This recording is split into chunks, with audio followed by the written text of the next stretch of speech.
جماعت اسلامی جماعت اسلامی آپ عباسی شہید اسپتال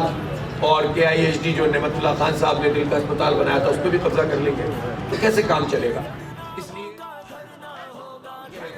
کہ ہم سب کو جوڑ رہے ہیں اور اس دھرنے میں ہر زبان، ہر نسل، ہر برادری کے لوگ شریک ہوتے ہیں۔ گرین لائن پروجیکٹ وفاق نے اپنے ذمہ لیا، نون لیگ نے 3 سال میں نہیں کیا اور PTI نے کیا، جو تھوڑا بہت کام کیا اس کے بعد تو وہ ادھورا چھوڑ دیا،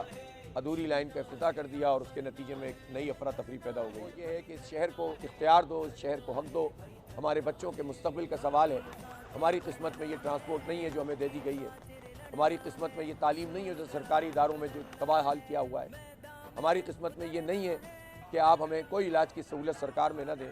تعلیم پہ 277 ارب کا بجٹ ہو، صحت کا 173 ارب روپے کا بجٹ ہو، یہ ہماری ٹیکسوں کے پیسے ہیں، ہم پیٹ کاٹتے ہیں، ہم محنت کرتے ہیں تو صوبے کا بجٹ بنتا ہے، اور جب بجٹ بن جائے تو آپ ہمیں نظر انداز کر دیں تو یہ نہیں ہوگا۔ اور ایک بات میں ضرور کہنا چاہتا ہوں کہ ایک مرتبہ پھر لسانی سیاست کو ہوا دینے کی لوگ کوشش کر رہے ہیں۔ 28 تاریخ کو جمعے کے دن انشاءاللہ یہ نیشنل ہائی وے، سپر ہائی وے، شاہراہ فیصل، لسبیلا چوک، ان سب جگہوں کے اوپر جو ہے وہ احتجاج ہوگا اور ماڑی پور روڈ پر، اور دھرنے دیں گے، ہم بیٹھیں گے وہاں پر اور پھر ہم پورے پاکستان سے سوال کریں گے کہ آپ ہمیں ہمارا حق کیوں نہیں دیتے۔